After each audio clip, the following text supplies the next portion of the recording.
Great, so it's my great pleasure to introduce István Winkler. Some of you, or if not all of you, might have met him in our last workshop, and he's going to talk about how to design an experiment from conception to execution, so very important for your research competition. Great. Thank you very much.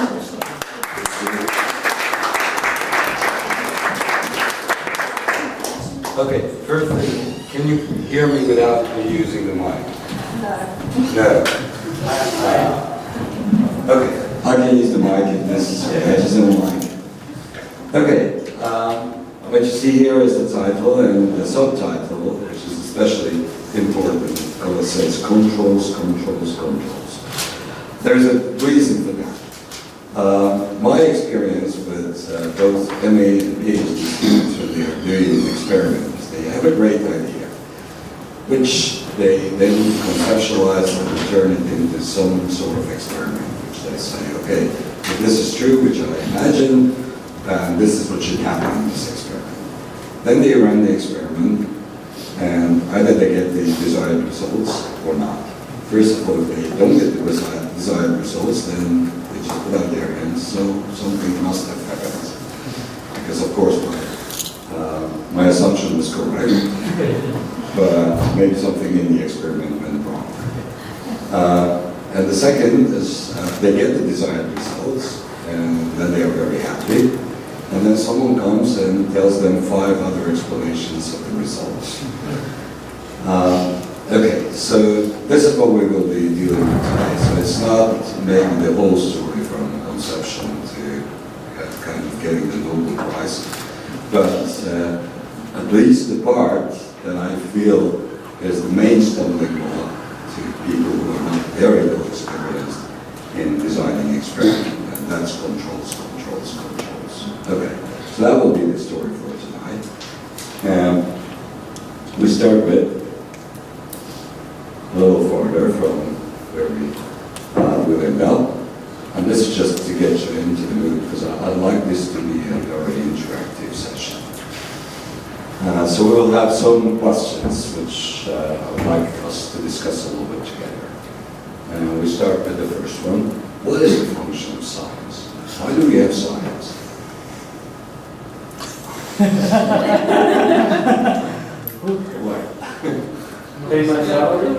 Okay, that's a good one. There are some people who want to live on that. To explain the world in which we live. Expand it? To explain. Explain. Explain. What do you mean to explain? Because we are curious. Well, curiosity is build on knowledge about things. The world and things in general. Okay, well that's the same argument, curiosity. Perhaps better understand it and use it. Yeah, well, maybe we want to use it. Okay. We have too many time. We don't need to feed ourselves anymore so extensively. So we have time to do that. Oh, you think that science was not needed before people could feed themselves very well? That's kind of it's a sort of amusing ourselves. It's kind of like you read The Hitchhiker's Guide to the Galaxy. There was the first one. What do we eat tonight? And then we go up and up. So science is on a higher level. Okay. I think mainly because we have to solve a lot of problems. Why do we need this to solve problems? So we need science in order to solve the problems we use. Yeah. What kind of problems? Like what we're gonna need tomorrow. Okay, what we're going to need tomorrow. Okay, so then we are getting a little closer. So basically science is needed in a functional sense to expand our possibilities to get to eat something, okay? Maybe also to get away from certain dangers. To reach. Maybe that's just technology. Sorry. And to better our lives. Yeah, but it's, in a way it's coming, it's on top of the basic needs, but it's partly the basic needs to be filled even better ways. To have a method to reach agreement about things? Yeah, that's an interesting one. So you think that science helps people to come to an agreement? Not sure. To make predictions? To make predictions, okay. So that's an important one. It's kind of, that already goes to the second question here. So if science has, the main function of science is to be able, for us to be able to reach our goals in terms of getting what we need for extending our life and also to avoid certain dangers, then how does science fill this role? Okay, that's the next question. Trying to be objective as possible. Yeah, well, objective, what does that mean and how does that help us? To find patterns, finding patterns in order to make predictions. Okay, so predictions, the predictions we have heard 2 times, okay? So that's an important one. Why do we need to make predictions? Because we need to have like a model about how funding works. Well, I would say that that's the other way around. So we we can need models to anticipate. make predictions. So why do we need the predictions? Well, to make sure that something that works now is also going to work. Okay, yeah, in yeah. the future. That is the argument here, is that all the information we have is from the past. But our interaction with the world, when we need to achieve our goals, will be in the future.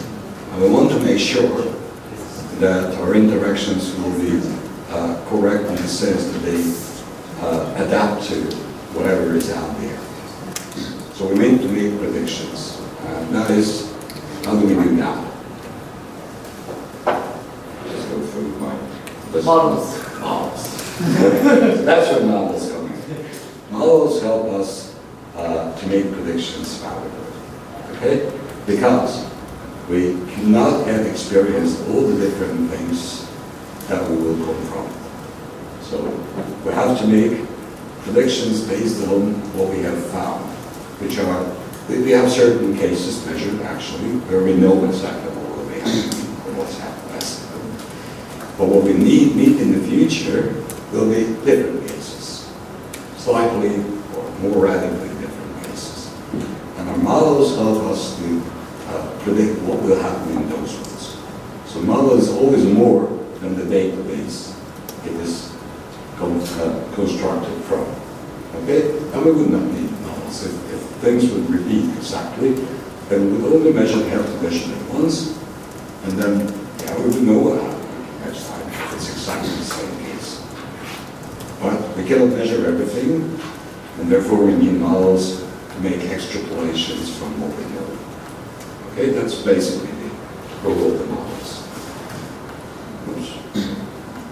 This is a model where I'm pressing things without red. Okay. What kind of models do we have?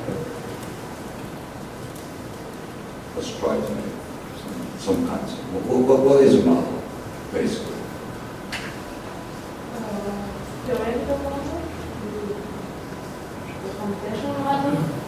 Okay, so well, I wouldn't computational model because it's theoretical model too. But we have at least computational model is some kind of model which makes exact predictions for certain cases. Okay, computational because we can compute exactly what will happen. What other models? Then we will try to categorize them. Simplifications that are still meaningful and useful. Yeah, that's essentially each model is a simplification to a certain degree, because we are not able usually to represent the full complexity of the word. Conceptual models, okay. In what sense is a conceptual model different from a computational model? I think it's more generic, because I think it's more about how to think about something, and it's sort of more wide in sense. Okay, so that would be a sort of a qualitative model. Okay, we think about approximately what directions things would go, what are the basic tendencies there. Is that what you mean by a conceptual model? I mean, it's basically a way of construction, how we think of something, whereas the computational model is much more applied in some specific domain. It's about some event, some system. So in your sense, the conceptual model will be more general. It does not tell about individual cases, it just kind of directs our thinking. Yes, it would be the most generic level you can have. So you can have a conceptual model about a very specific thing. You can, of course, you can, but just if you want to make things about different kinds of models, I think you can have low level and high level models. So that's behind the words of how you describe it. So it's the generality of the model is what really differentiates between the conceptual and the computational model. Yeah, I don't know. Is it? I'm trying to guess what you mean by a conceptual outlines of models.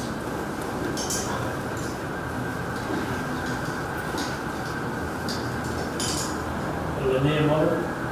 A sort of general linear model, which is what we... Well, that would be a very specific way how to construct, let's say, a computational model. Diagram.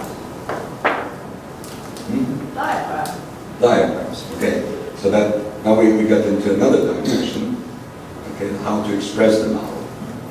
Okay, some models are expressed in words, other models are expressed in forms of pictures. What I would the way I would interpret what Mike was saying is that conceptual models show relationships between different ideas, concepts, and the relationships may be causal or they may be more about like belonging or I don't know. I think that's an interesting direction to go. Okay, so there are models which try to explain things by relating them to lower level phenomena or other fields of science, and thus provide what we call an explanation of the phenomena. So they reduce this phenomena to more primary or elementary phenomena. Okay, that would be one type of model. What would be the opposite of that? So we once have the cause effect models, and then we have correlation models. Okay, correlational models, so statistical models.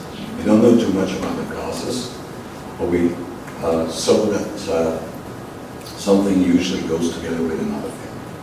Okay, of course, one could say that we would prefer causal models in most cases, but sometimes it's just not possible or knowledge is not enough. We still would like to predict. Okay, it's like much of medicine works this way. Certain things we don't know how they affect our body, but we have already observed that they have a beneficial or detrimental effect, and then we do a statistical type of correlational type of model, which is not the same as this kind of causal models. Okay, so there's a large variety of models in terms of expression, in terms of its generality, in terms of they try to reduce a phenomenon or a field to more elementary things or just some sort of relationship. But the common thing in them is always that they want to predict. They want to tell you what would happen if you try this or that, which has not yet been fully measured. Okay? It's the exact case. Right. Okay, now we have been through this. Now we try to relate it to something like an experiment. Okay? So an experiment, one of the reasons to do an experiment is you have two different models for the same phenomenon. Okay? Which is the case that I will show you in my example, and then we'll hopefully be active enough that we'll discuss some of your examples. This is a very old problem in psychology. It's about whether the integration of stimulus features requires attention or not. Okay, then much of the 60s was spent with this, and I can tell you it's not resolved yet, although this science very often does. So it's not that we solve problems, but we kind of take a further step and we say that this is not such an important question. Okay, anyway, this is at least a clear case when there are two different statements. One of them says that when you experience the word and you analyze the input, whether it's vision, audition, or mentality, and you extract from it certain types of information that we call features. Like in the auditory modality, the pitch, the sound, that would be one feature. The intensity would be another feature. The location where it came from would be a third feature. Duration would be yet another feature. And then there is, for example, the timbre or voice, which some say it's one feature, some say three different features, whatever. But these are all things, at least in perception, we can imagine that they could be derived with the other features being derived. So they have some sort of independence. So you can have the same voice utter something softer or louder, or you can have the same, from the same location, sound of high pitch or low pitch coming. Okay? So these are some kind of attributes or features of the input, which are, there is some anatomical evidence that they are analyzed separately. In the visual modality, we know that there are certain cells in the retina which are sensitive to light, others are sensitive to certain colors, and of course shape and all the other things have to come together from all these in a later stage. In the auditory modality, we know that initially the CogNovo does some sort of analysis of the different frequencies which are present in the sound. It also codes almost immediately the intensity of these sounds, but all of that things have to be established later, like where it comes from and so on. So, some of the, based on evidence, which I will talk a little bit about, there have been two major types of hypotheses being forwarded. One of them saying that to integrate between these features, to really construct the object that they describe, you need attention. This is mainly related to the work of Adam Treisman and her colleagues. And I'll tell you a little bit about the evidence that she used.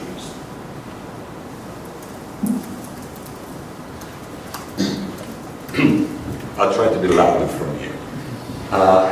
Okay, it was a traditional type of experiment when they put up a display with various items and you had a target that you have to find.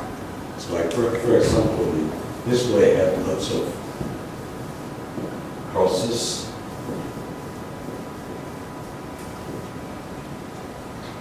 And all of them were the same color. And then there was one which was a different color. And they tried to measure how long it takes for you to find the target. If they said that just press the button and you found the green cross. It turns out that if the target is different from the other distractors, all the other items on the display, if it differs from them in one feature, and this feature is sufficient for you to find the target, and what appears as a kind of a pop-out phenomenon, that irrespective of the number of distractors on the screen, the same amount of time is sufficient. Okay? So as you would do it in one pass. Now, if, on the other hand, you have on the screen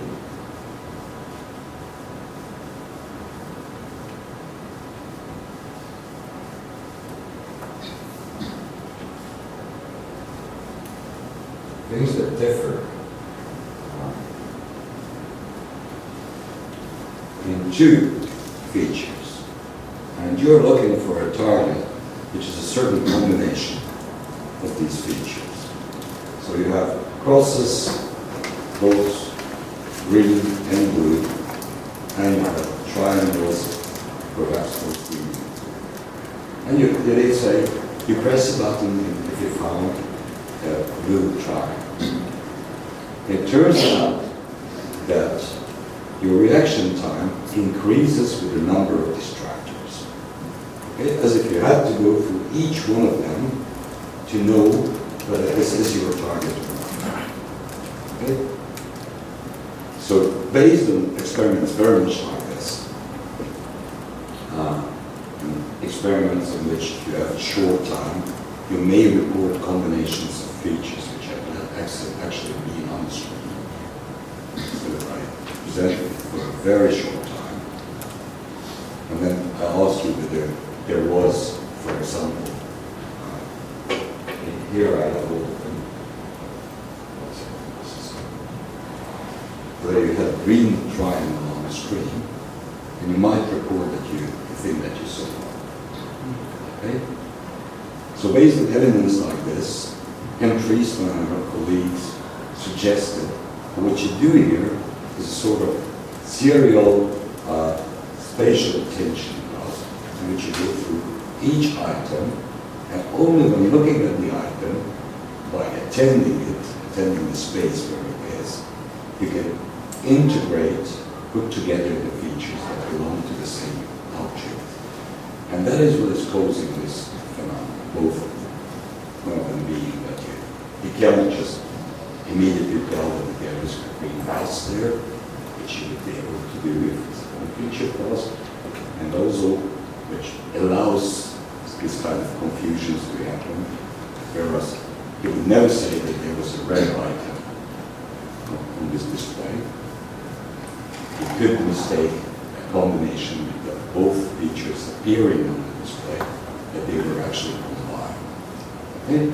So that's quite strong evidence for the suggestion that yes, you need spatial attention, you need to attend the very space where a certain object is to be able to relate the features of that object, all the features of the object together. The theory then goes further. It says that there is a sort of a master map on which you actually map the different feature maps together. So it tries to make a full theory of that. But the point that we will be addressing here is simply, do we need attention for integrating features? Okay? This is pretty convincing. But of course, other people have also convincing evidence for the opposite. Otherwise, there would not be a controversy. Okay. So, another type of experiment which people have done, namely Duncan and Humphreys, was about whether you have advantage when you have to relate features which are on the same object as opposed to different objects, given that the spatial arrangement is the same. Okay? This is what they do.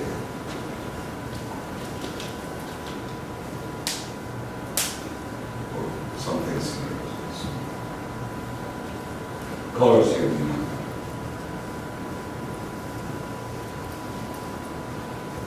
Okay. Both of these objects could have two features.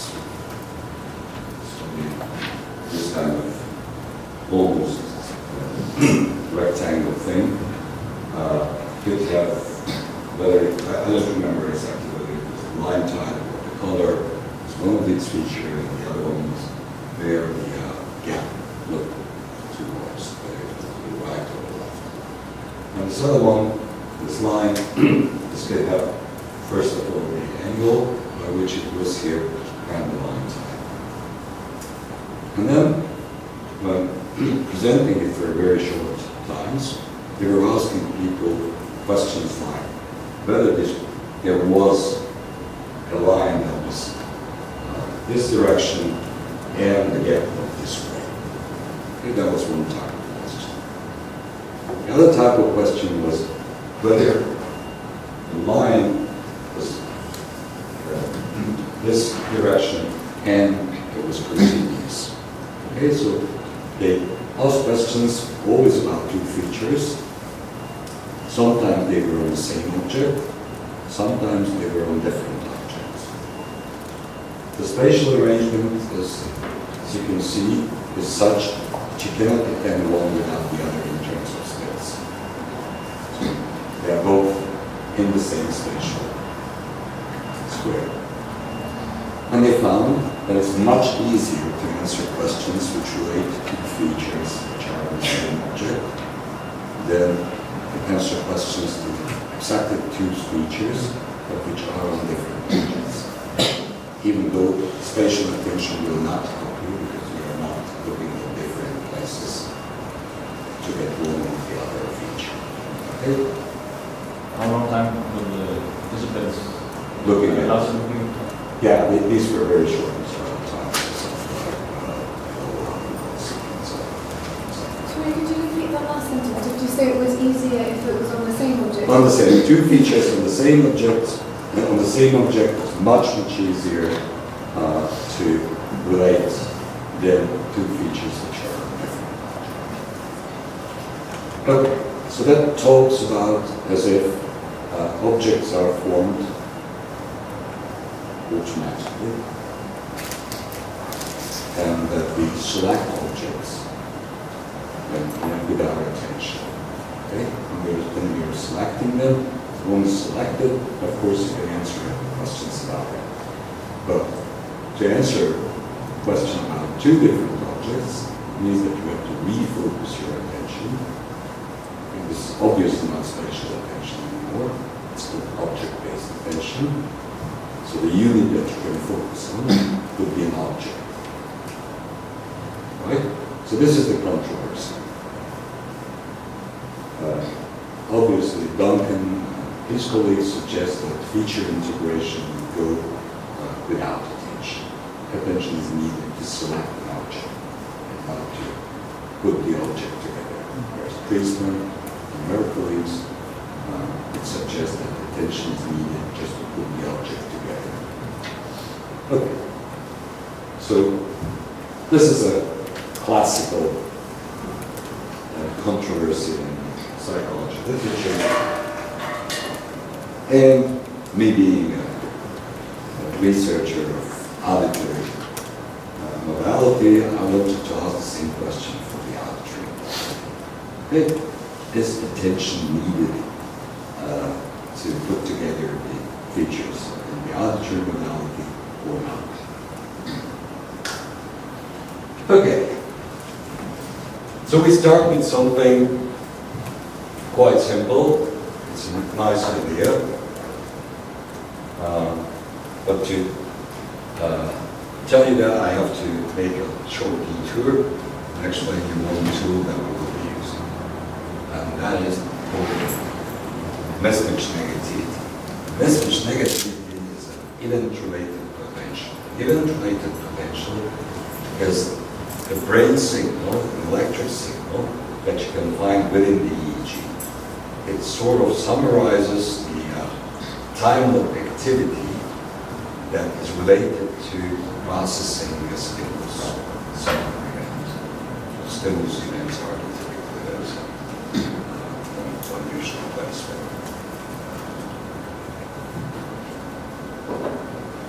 Event-related potentials have to be extracted from the ongoing EEG. There are some mathematical ways to do that. The main problem being the EEG contains activity that is related to all the different things that are happening in the brain. Obviously, just because you see a red triangle, it's not that your brain stops because nothing else for a while processes that red triangle because it is so important.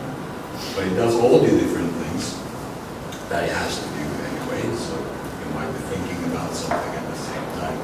It's relatively important to keep on breathing, and so there are certain things that still go on. And therefore, that the processes of neuronal activity that is related to processing the red triangle is a very, very small part of what what's happening in the brain, and it's a very, very small part of what you see in the EEG. So therefore, you have one way to do that is to extract that information, is to repeat the same stimulus or the same event many, many, many times, and then you can think of that all the other activity is not related, not time-locked to the onset of the stimulus. Okay? So your breathing is not related to when the stimulus comes in. Whatever you've been thinking is usually not related. The part that is related to the red triangle, that one to get all the other things that you are thinking about, which this experiment at the end, because I am already very much bored and I'd like to go over and all these things, those are not time-locked to the onset of the stimulus that we give. And therefore, we cut out the segments that immediately follow the onset of the stimulus and then average them point by point across all these occurrences. Then the activity that is not related to the stimulus will eventually even out. Okay, there is a mathematical formula which, in case they are really independent of each other, then if you use simple averaging as a square root of the number of observations by which you decrease the noise, the activity that is not related to the event that you are giving, and if you assume that the response to that stimulus will be always the same, then of course averaging will not change that. Okay? If you add together the same number 10 times, then divided by n, it will still be the number. Okay? So therefore, that's each of these mathematical ways to get out, extract something from the signal, has some assumptions. This one has these assumptions. There are other ways to extract it, which will make other assumptions. The point is that if you repeat the same event many, many times, then you have a chance to find the pattern that is elicited within these huge amounts of variation that you otherwise measure. Okay, so that's an event-related potential. Now, this event-related potential reflect lots of things. So there are some things that are typically simply related to the onset, the sharp onset of feeling. And then there are things that are related to speech, there are things that are with the ear. One of the things that is interesting for us is that there seems to be a detector of change, some sort of change. Not any change, so it's not simply physical change, but as if something has happened within something that I can already create. Okay, here is one I've tried to pick up a relatively natural example. So let's say that someone is sitting in a room watching a movie. And then maybe the windows are open, so some noise is coming from there. And plus, someone is walking through the room behind us. Okay? This is all that you see here. So this is the person sitting watching a movie from television. There's a loudspeaker which they actually put out the microphone in front of the window of the institute. And so it was just real street noise.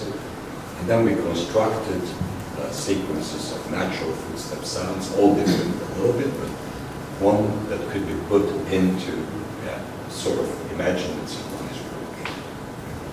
And then you will not hear, probably there are no two loudspeakers connected to this, you will not hear it progressing, but if you believe me, it was actually presented with two loudspeakers, and you could hear it as it progressed from one to the other.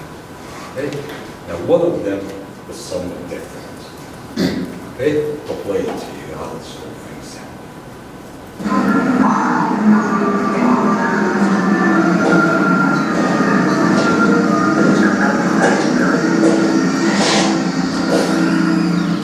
Okay, so I think you can hear many things here. Some of them you probably recognize, some others you would not have recognized. There was music, there was some voices from the movie, there was some street noise, there was an electric car which was stopped right in front of our institute. And then there were the footstep sounds. And many of them you could imagine it being a simple sequence of someone walking. One of them felt as if he stepped on something, as if it was crushed glass or some kind of different surface. And that kind of popped out. Now, this pop out phenomenon is what we are using. So once you can put sounds into a sequence, you can more or less predict what should come. And change, deviation from that is registered by the brain. I will tell you that's more or less automatic. And this registration of deviance is what elicits a special component within event-related connections. That's the speech negativity. Now, to get that, of course, you have to have some comparison. So compare to what? And of course, we wanted to have something that there is no acoustic difference. Because of course, acoustic differences also cause differences in the responses. So we used exactly the same sound, but we presented the whole sequence in the opposite order. If you present it in the opposite order, there is yet no regularity by the time this comes in the second place. Okay? It could be just that every second one is like this, every second is like the other. Okay? There are many number of regularities in which this could fit. Whereas here, we already had 9 footsteps, which set you up as this is someone walking through this room. And of course, it then comes in, it's very unexpected that it changes. But if you have it only at the second place, there is no regularity here yet. So the regularity cannot be violated. So it's just a sound. Okay? And what you get is, this is how an ERP looks. These are actually 2 ERPs. So this is the response to this footstep sound when it was in the tense position. It's deviant. This is the response to the same sound when it was in the second position. So it was kind of regular, or at least did not violate any regularity. And the difference between the two is a response that we like very much. This is the mismatch negativity, which reflects that you had a prediction about this sound that should come in, and it was violated. It was not the one that you would have expected. Okay. Now, a few well-known features of the mismatch negativity which will help us to construct our experiment. So, the mismatch negativity is elicited by sounds that violates an acoustic regularity. It is elicited whether or not subjects listen. Sorry, could you use the mic? Good. Okay. Well, at least the first sentence is there on the table. Right. So it is a response that you can find whether or not the person was actually focusing on the sounds or not. Okay, and that will be very important for us, obviously, because we will want to test whether something is happening with or without attention. Okay? You can get it even if you are listening to something completely different, and your brain is still looking for those regularities. And when it's violated, then it will give you this kind of response. And finally, it's never elicited by regular sounds, not even if they are important for you in some sense. Like, for example, I give you a task in which you have to press a button to them, or you look for the fifths of them, because after that you can go home or whatever. Okay? So these are the most important features of this event-related potential component. So, in order to be able to find out that something is broken in regularity, you have to have some representation of the regularity. How else would you know that this one is not fitting it? And this regularity must involve the sounds that make it up. Okay? So this possibility to test a question about whether this representation has the features integrated or not. Okay? And then further on, there this needs attention or not. Okay, that will be the logic that we will be using. And so, here's a very simple idea, which originally occurred to Walter Ritter, one of my colleagues, how to test whether features are integrated within the representation that is addressed by this mismatch negativity. Okay, so here you have piano sounds and violin sounds. And the violin sounds are usually high, the piano sounds are usually low. But from time to time, you present a low violin sound. Okay? Now, if you just had the features separately, this is not deviant. Okay? There are many sounds that are violins, half of the sounds are violin sounds, so obviously that's not a rare occurrence. And there are many low sounds, half of the sounds are low. So if you process them separately, at least at the stage where this mismatch negativity process is occurring, then it's a regular sound. But if each of those sounds are represented in a full combination of the features, then this is a rare sound, because it's a rare combination of the two features. Okay? This logic is fine with everyone? Good. And this is what we found. This is our experiment, not the original one, but it's essentially the same.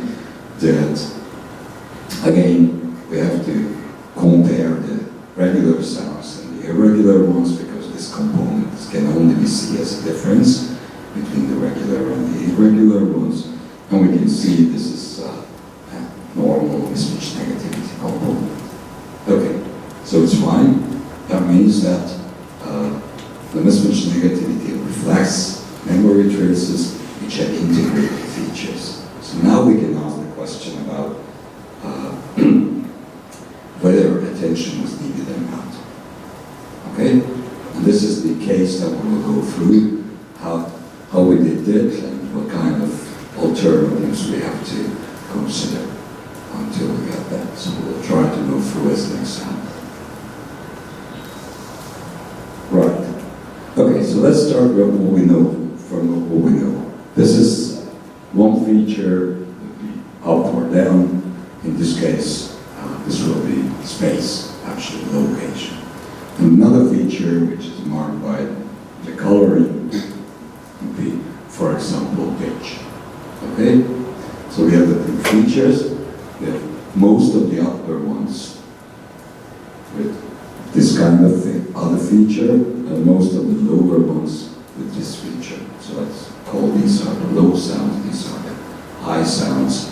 So most of this, and that will be left and right. So most of the sounds coming from the left are high sounds. Most of the sounds coming from the right are low sounds.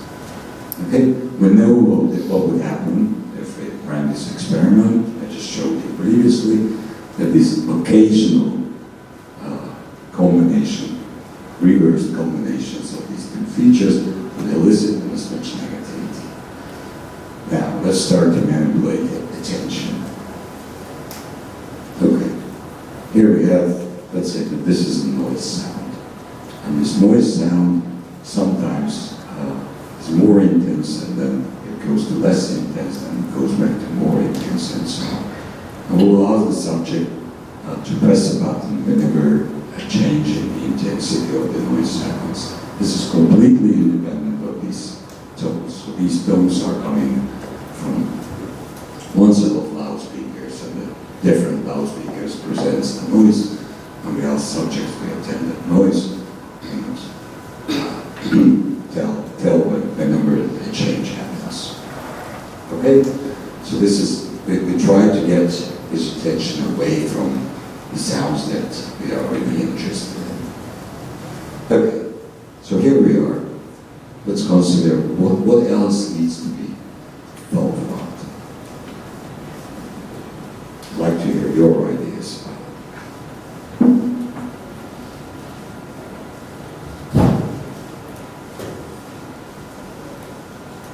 So the volume of all the notes are the same? The volume may be the same. Yeah. It's irrelevant. So let's say we ran this study and found that there was a mismatch negativity. Then can we conclude that attention is not needed for integrating features in the auditory modality? Or how many times are going to do that for this one? Many times, of course, because the ERPs, as I told you, require many repetitions. So typically for this to work would be something like about 150 events like this, which means many more events because there are many more standard events than deviant events. Let's say we have a 10% probability of the deviant events. That would put this about 1,500 stimuli overall, out of which 150 would be deviants.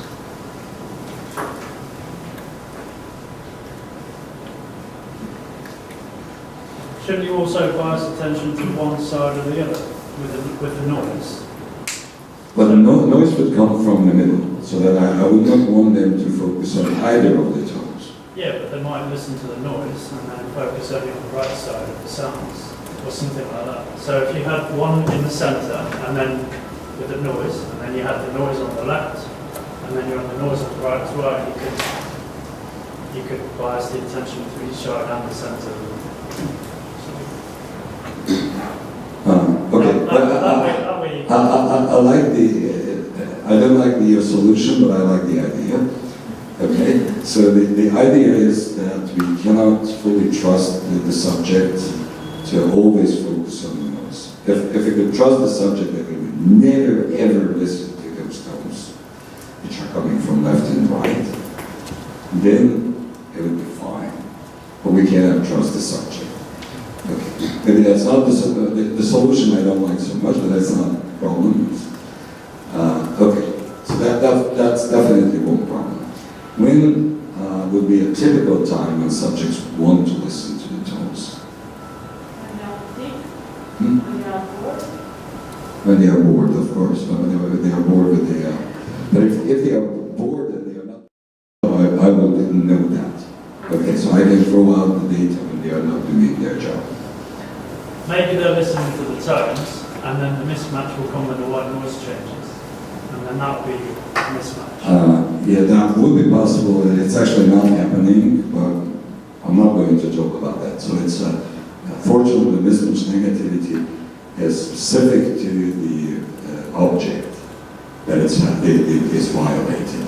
So these are obviously the noise, which is a continuous noise, is not the same object in perception as these tones. And therefore the noise, changes in the noise will not cause mismatch negativity for the tones. Of course, the changes in the noise itself would have their own signature in the brain, and which could be recorded and we could deal with that.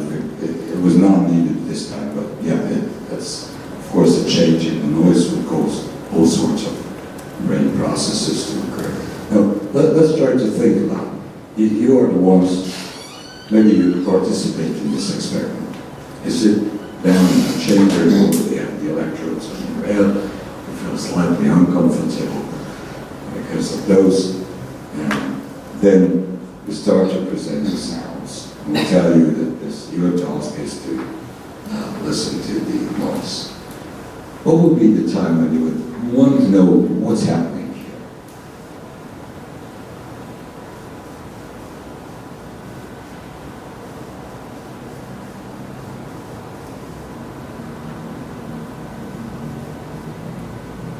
When I continuously listen to that sounds, it can be represented in my mind differently. Like I can hear the down and up, down. So from one, like a room, or I can hear just up. Yeah. So here the point is that this is the one that you're listening to. There are three three locations from which sounds are presented. This is in the middle, this is maybe on the left, and this is on the right. And this is a continuous sound. It's like a something like that. That's how it goes. And these are just tones. Pick, pick, pluck, pick, and so on. And I can focus my attention to one or to the other, or both at the same time. No, not really. You focus your attention on this one and these ones is not very easy because they are streaming from each other. So yeah, if you are truly listening to this one, then you're not able to focus your attention. That doesn't mean that you don't hear them at all, but you are not able to focus your attention on this one, and vice versa. You're focusing your attention on, let's say, on these ones or on these ones. They are quite different from each other, so it's not very easy to focus your attention on both at the same time either. Then you would be missing these. These were really slight changes in intensity, not very easy to catch. Obviously, we didn't want to get the subject a very easy task. We wanted them to focus very well on this noise stream and to catch very minuscule changes within the stream. And they could occur any time. They had, of course, some statistical distribution in time, but there was no, it was a random, something like between 300 milliseconds and 5 seconds between two. So it was a quite large distribution. So it was pretty unpredictable. To do this task well, you really have to focus on this channel.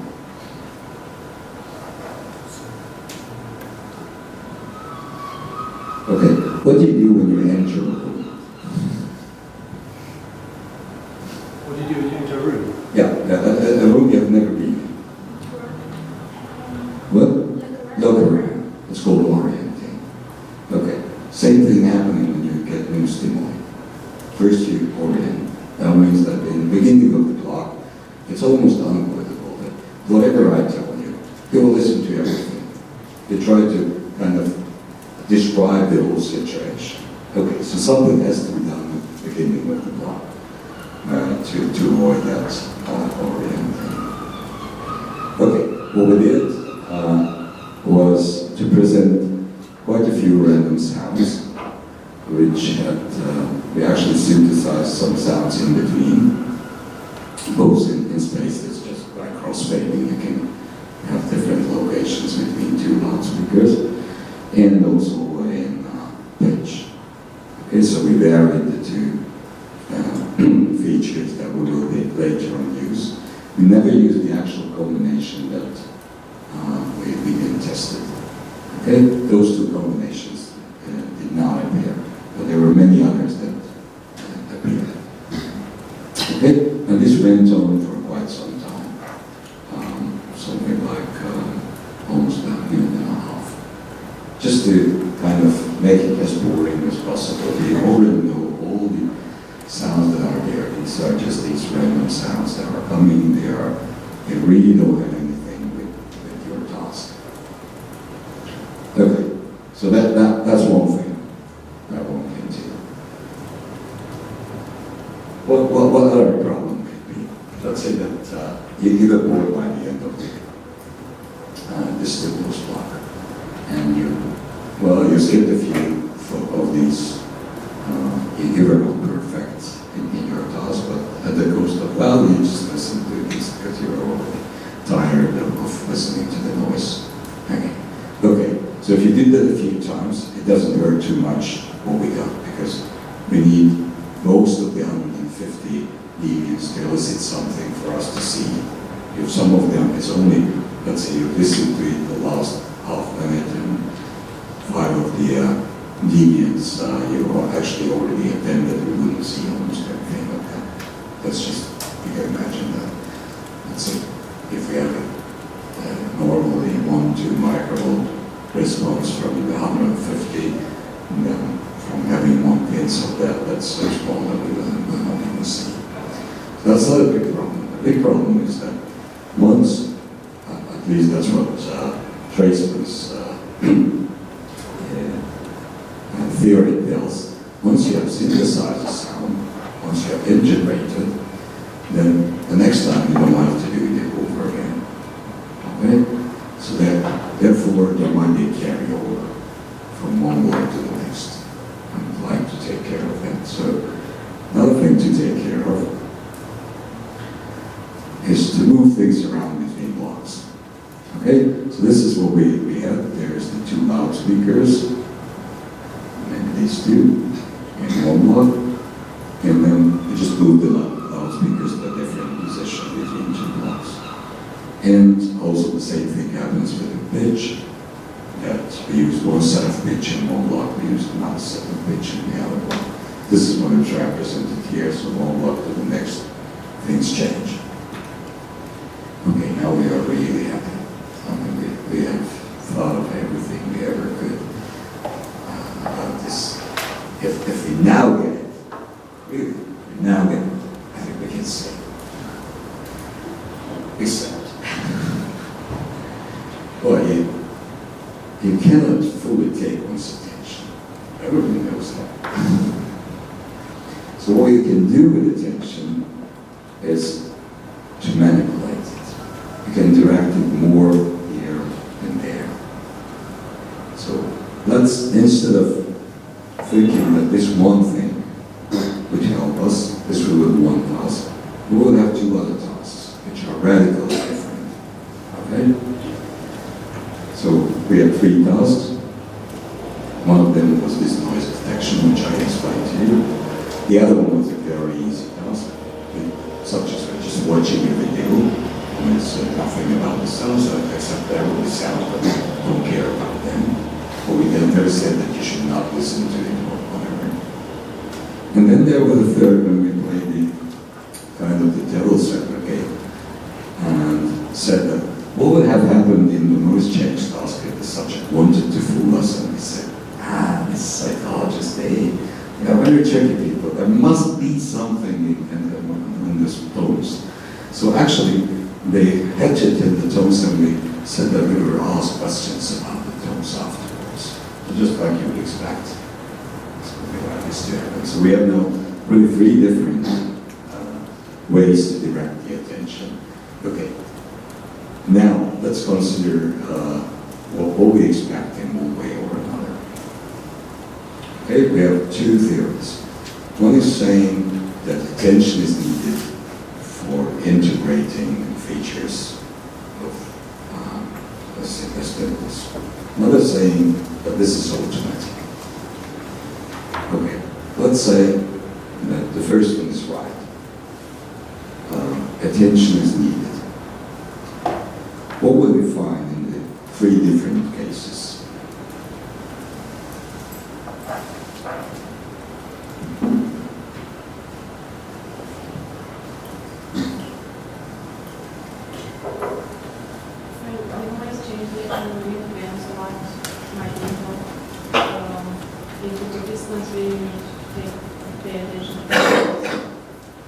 They will certainly have less attention towards the tones in this case than in the other two cases.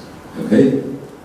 Which means that we should get less deviant eliciting in as much negativity, because if they did not integrate those tones, the features of them, then they are not deviant.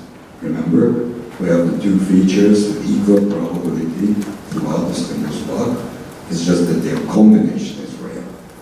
So if you did not integrate them, you did not make the combination, then those what we call deviant sounds are truly not deviant.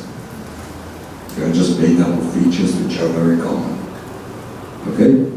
So we would expect, in this case, a small mismatch negativity to be elicited, depending on how hard the person is focused. If that person tried to do exactly as we told him, but it will be almost no mismatch negativity. So the person had more wandering type of attention, that from time to time he will listen to the stimuli, and therefore will make that integration happen, and therefore we will get, so for some of the trials of MMM, but because we are averaging across the trials, the MMM will be small compared to, okay, watch the video. How would that relate to the previous one?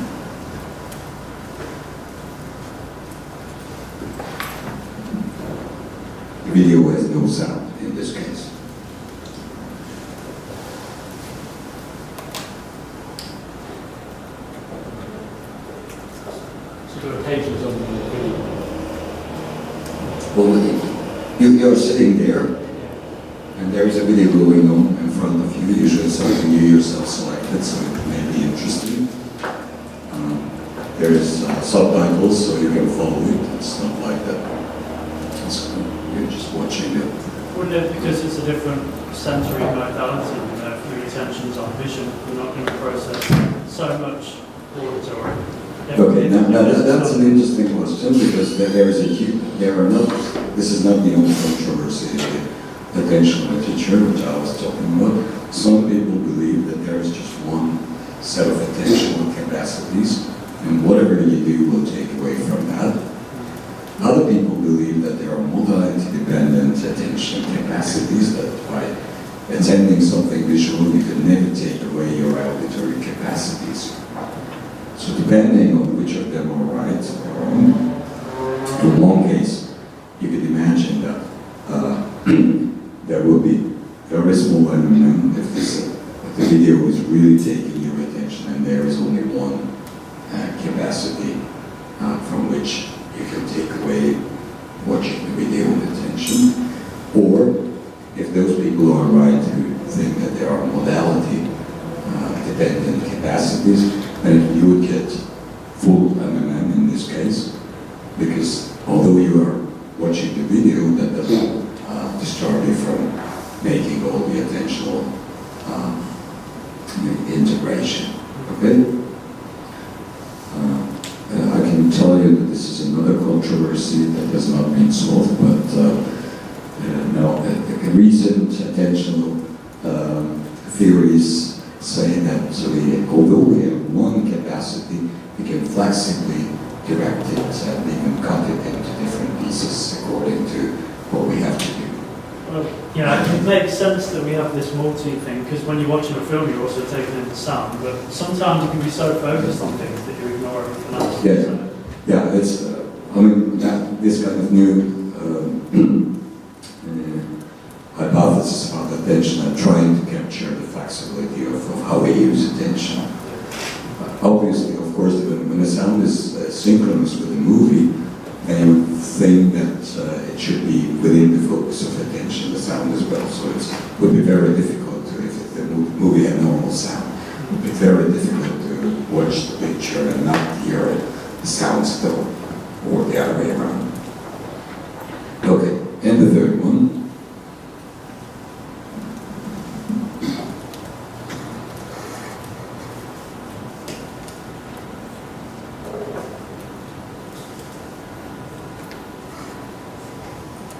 So if attention isn't needed, it shouldn't make much difference. If it is needed, it shouldn't make a difference. If it's needed, then Attention is on here, purpose. definitely you are attending this. So whereas here, you argue whether you are attending it or not, depending on whether you believe that there are modality dependent or flexibly usable capacities, or by watching the video you can completely take your attention away. Which is, by the way, in a subjective sense, it's almost possible. So, because you can imagine, I've been sitting in experiments like this many hours, and after half an hour you can disregard almost anything, whether you are watching a movie. I mean, these peaks and bugs, these are very boring. You know, of course, you're listening to 1 minute, you still think about what they are. After half an hour, you're just reading or watching whatever you are watching. So it's almost subjective, it's almost like it's not there. Okay, so we go to both ends of the spectrum. But this one, you definitely have to listen to, because we will ask questions. We actually ask questions about, we only presented one of the types of the combinations, the rare combinations within the blood, and we asked about those combinations, whether they were there. We're trying to force whether we can get these illusory conjunctions. Okay, but anyway, to answer that, and we had false trials and everything else, so to answer that correctly, you had to listen to it, and people were good at relative speaking, so they made confusions, but only with existing feature combinations.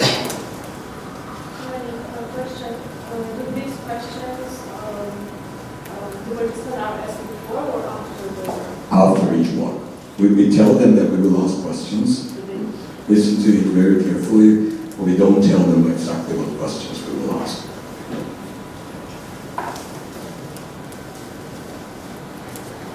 Okay, so we have the three, and at the minimum, what you would expect, that if you need attention to integrate those features, then these three are different from each other. So you'll get different results.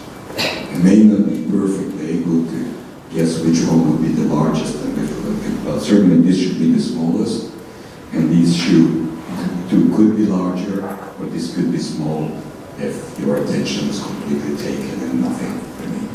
Now, if attention is not needed for integrating the stimulus features, then it doesn't matter. Okay? I was just thinking, are they comparable? Because if you look at a picture, it all happens at once. You can sort of control the order in which Yeah, you're already one step ahead. Oh, Actually two, because I have to still discuss one more thing before we can get to that. Okay, so I'm sure that you are dying to know the results of this. Okay, as you can see, this is what the difference curves are. They have the mismatch negative is elicited in all three cases and approximately with the same. So there was no statistical difference. They were very far from being the statistical differences in the different cases. So based on that, one could argue that at least in the auditory modality, features are integrated without the need for attention being focused on the sounds. Okay?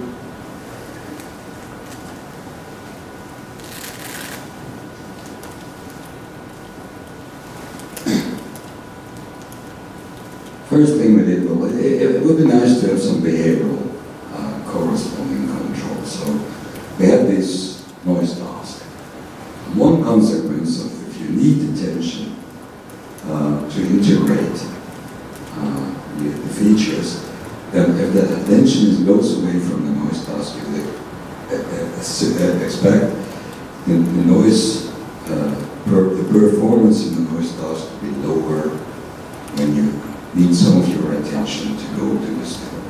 Okay? So that would be, now we are looking at the other way around. First, we said now we want to take attention away by the noise task from the stimuli. Now let's see, did the stimuli have an effect on the performance in the noise task? Okay? And if there is absolutely no attention going to the stimuli, then the performance should be exactly the same whether the tones were there or not. Unfortunately, that was not the case. So when the tones were there, performance was lower than in the noise level condition. Okay. So first that sounded like, well, maybe the ERPs are not sensitive enough, but performance tells you a slightly different story. I always started to think about monitoring. That is well known in auditory modality, actually in vision as well, and that is masking. Okay? Some of you have already talked about here that two things are happening at the same time, you can get an internet one to the other. Although this is not happening, it is possible to mask an event by another event. So if I give you one sound, and soon afterwards I give you another sound, and then I ask you about the first sound, it's very likely that the presence of the second sound will make your performance lower on the first one. Okay? So let's say there's either a low or a high tone, and then I give you a noise sound, and then I'll ask you, was it low or high? Depending on how close the noise was to the, what we call the test sound, which your question will be about, your performance will go down or up. Okay, this is, you can only look at the recognition part, and zero would be that they are happening at the same time, and this is the so-called test to mask interval, so how much later the mask came than the test, and you can see that if it's within 100 milliseconds, the performance is pretty low, and by about 300-400 milliseconds it reaches a sort of a plateau, how well you can do this now, so it does not disturb you anymore. And this is if it happens before if the mask precedes the target or test zone, even then, if it's very close to it, it will have an effect. But the effect is, in this case, occurs only much closer than on the backward side. We call this side backward masking, this side forward masking, meaning the mask is erasing some information about the test zone afterwards, or it interferes with it when it comes before it. Okay? So now the thing that one could imagine is that when the tones were occurring quite close to the events to be detected, then they could have masked it. Now the sign of that would be is that we get kind of a function similar to this. When the tone occurred close to the noise change, then performance should be low, whereas when it occurred somewhat farther, it should be quite the same as if there were no tones. Okay? So that would be the sign that it was masking and not attention. Because if it was attention, then the effect would be much more uniform. Will not show this kind of very sharp dip in performance. Okay, so this is what we were testing. I think I told this part, yes. So if we see this kind of mask-like behavior, then we'll be safe, and if not, then it's attention. Okay, this is we plotted out this is the hit rate and this is the reaction time. So this is how what good your performance was, and this is how fast you have reacted to the noise changes as a function of when the nearest tone came. Okay, and we can see that you have this typical masking-like thing. Is if it came more than 300 before or after, then you can see that the performance is good. Actually, it's just as good as without the NT, means the no tone condition. That is when tones were not present at all. And when it came concurrently or very shortly after or before, then performance was low. Okay, the opposite is true for the reaction times. Reaction time is short when there is no tone, or when the tone was quite far away from the noise change. Okay? And whereas when you are very close to the noise change, then the reaction times are very much extended. And it's true for the other, it's just the two conditions. This is the temp noise condition, this is the noise end tones condition. But what you see is that essentially the shape of these curves is exactly the same, which means that it's not attention that manipulated when masking. Okay, in this case you have to attend to the tones too, but still you see the masking curve there for the noise changes. Okay, so we are now very happy. We have worked this one out too, and then comes exactly what Jack has said previously, and the rest. Okay, that's just the conclusion from the previous one.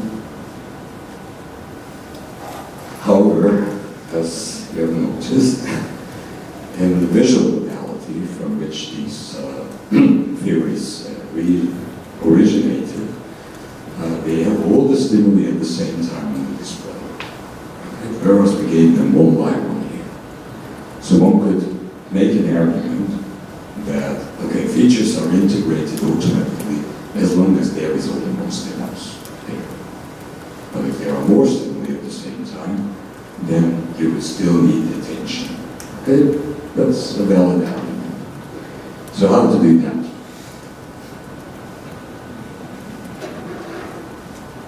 How to test that?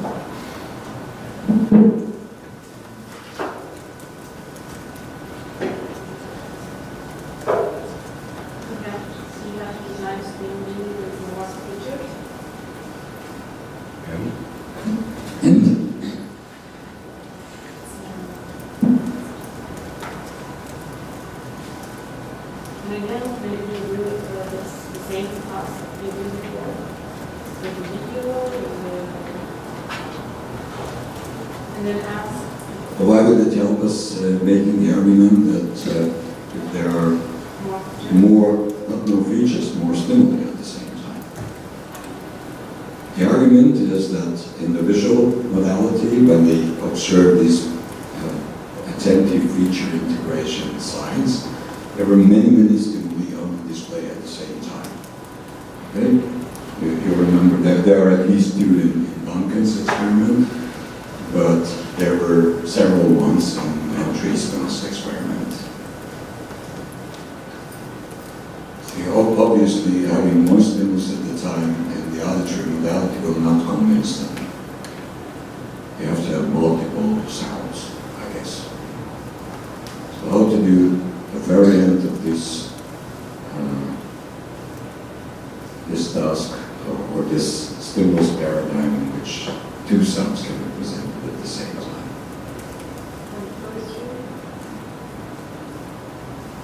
But what will prove that integration is going on? So the trick.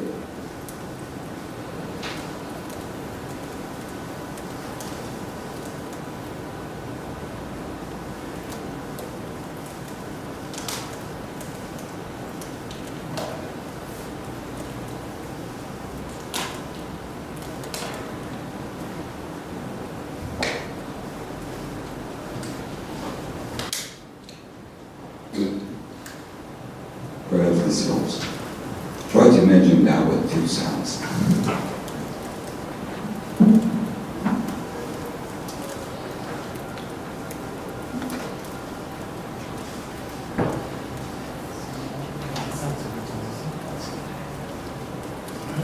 So the point is that there should be two sounds in a given time. At least two, 3, 4 schools, but maybe 2. Well, sufficient. Lots of problems arise here, don't they, if you do that, because that's how, if you hear low sounds, it cancels out all other sounds you hear at the same time. That's how MP3 encoding works. Whenever there's a low sound, you cut out all the time. Well, So I think we can hear two sounds at the same time. Most people can. No, yeah. But they are sufficiently different in a sense. So I mean, if you're listening to, let's say, a piano and a violin at the same time, it's not that you only hear a piano or a violin. They fuse completely together, and you not hear a third instrument on your system.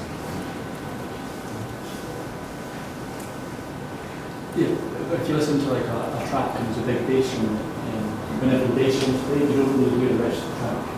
And that's, But that's But about if altitude, no? It's just about Yeah. like, I mean, that's true for any combination of sounds, if one is loud enough, but if they're... well, it has to be much louder.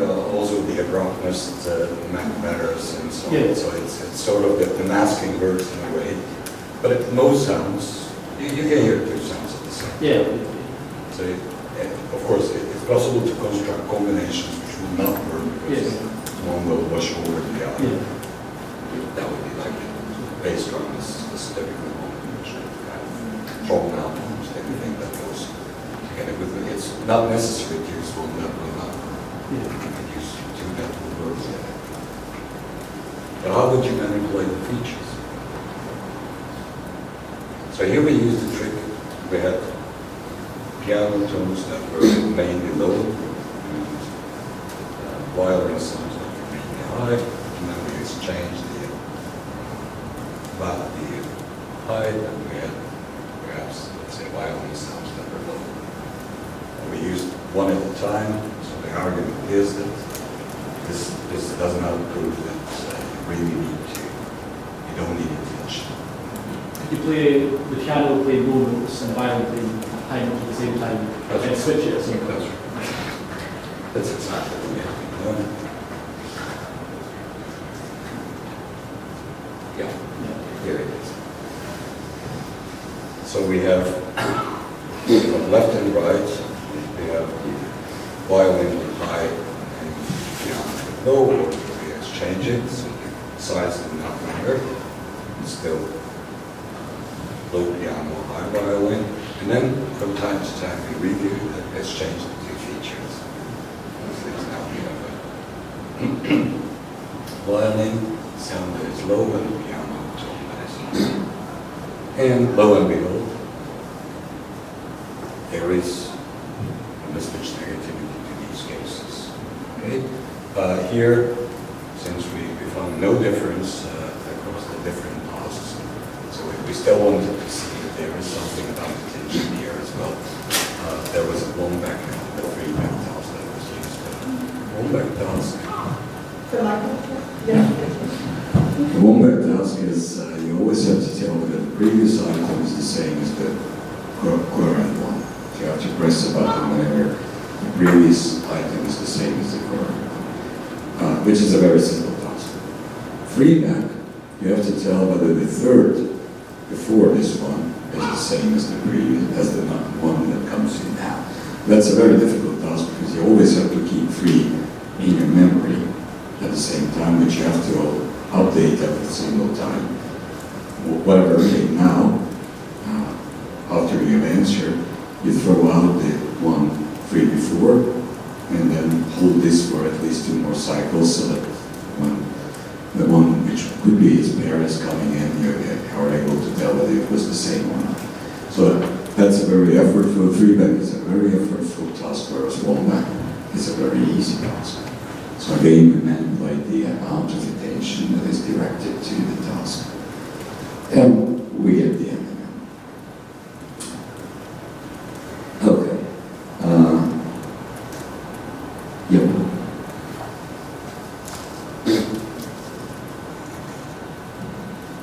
So, we have gone through a few loops of how to try to decide between 2 alternative theories for a specific set of stimuli. So in this case, for the auditory stimuli, Driesman and your colleagues' assumption seems fine, or it's Duncan and colleagues. Okay, well, maybe there is one more twist. We of course always asked people what they heard. So that we presented several of these pairs to them and asked them whether they heard high piano and low violin or the other way around. And lo and behold, they made mistakes. They made illusory conjunctions.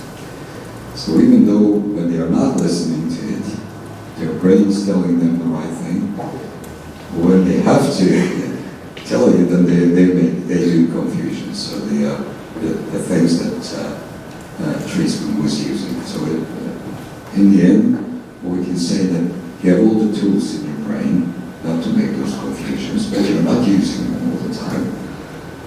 And probably you're using a different strategy when you're asked about it. So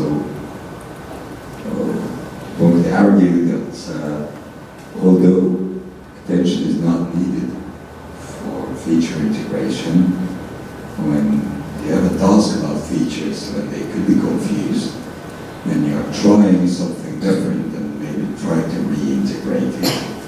And that doesn't always work out. Okay, but that's just an extra twist. So we've gone through all this. If you remember where we started from, we went back once.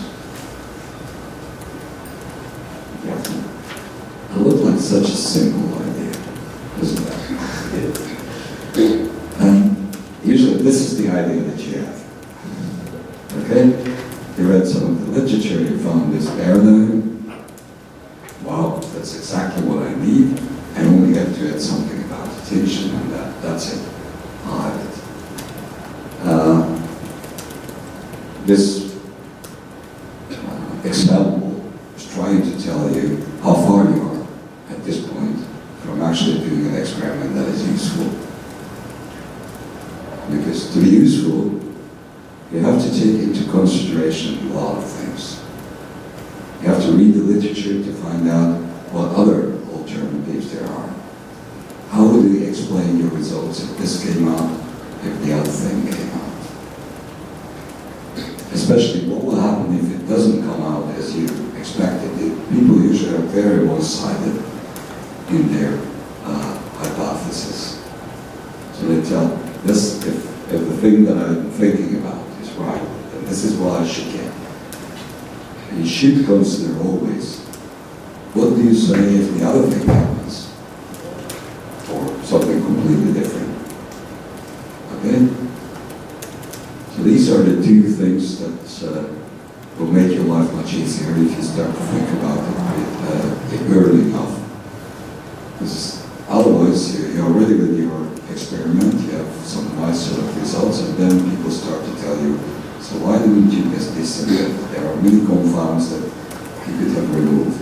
And then you start repeating the experiment in various ways, and then you end up with 4 or 5 experiments, and finally you get there where you could have gotten with one experiment. Okay, so the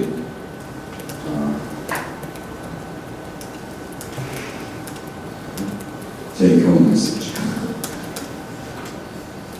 So we started from quite so far away, let's return. So that's quite far away place. So if the science is about predicting something, and we need the models for these predictions to be made, then to make empirical investigation is always happening within the framework of some models. Okay? You may have just an intuitive statistical model initially, or you have the most elaborate model, you already have a full computational model that will tell you exactly what should happen. But it's always happening within the framework of some models. Okay? We can only relate the information to what we know, even if this is an explorative experiment. You're just expanding an existing model, or you think that you can make a full new one that is completely different from whatever else that there has been. So you always have to consider what kind of models there are out there, and how do they relate to your experiment. The ones that would explain the opposite results, the ones that would explain your result but in a different way, and that's what you have to consider when you're planning the experiment. It's much better to do it at the planning phase than to go back to it again and again after other people have told you that, well, I can explain it in quite a different way as well. Okay? So those are my advices. Okay, so I'm finished with my part. Do we have still any time left? Yes. Yes.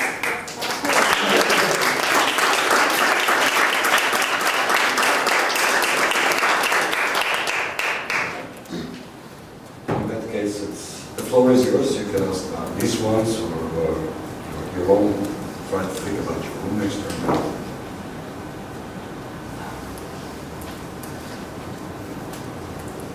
It's quite interesting to think about what happens when you listen to music. So if there's lots of repetition, you won't have this mismatch in music. So when sort of a counterpart happens and change, you won't have a mismatch. So do we like them or do we not like them? So the mismatch, I love mismatch negative. There's a lot of things you can do with mismatch negative. There is a limitation to what it absorbs and what it does not. In music, if you have very simple structure, you can elicit MMM by the structure. But if you have, I mean by structure in this case, acoustic structure. It's not yet musical structure. So when we go into conventions, which there are lots of things like tonality and rhythmic structure and so on. And you violate that, you get responses to that which are not mismatch negative. Mismatch negativity is part of a large set of responses which are all talking about new information. So whatever you cannot predict is new information. It's there. One way to define what's new information, one thing you cannot predict.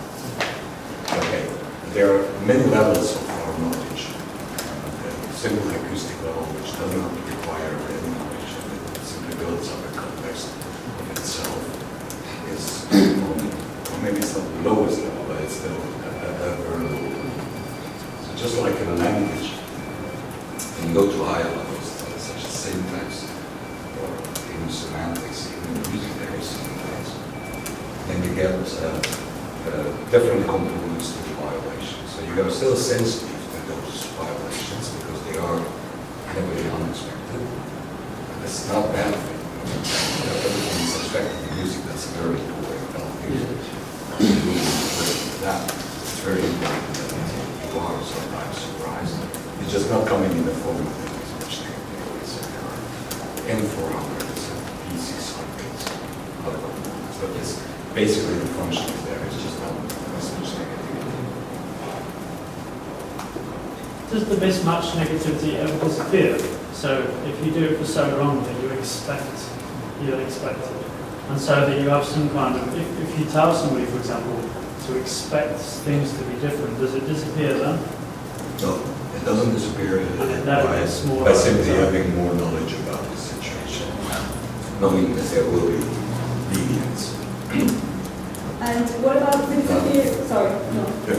I'll just try. Oh, okay. Does it disappear, for example, when you have experiments like the Merkur test, when you have like visual and auditory stimuli which differ, and so you are supposed to expect something, but you just when you would the experiment when you so you see the phrase, say the syllable, and you. This experiment has been done, so the Merkur has been tried with mismatch. Okay, yeah, that's what it was. And yes, you can elicit the phenomenon by modifying so it's not the physical parameters of the sounds. There are many experiments which show that they're almost in the Merkur, but your perceptual impression of the sounds. So if you can modify it, for example, by visual stimuli, in this case in the Merkur paradigm, yes, you still get the internet.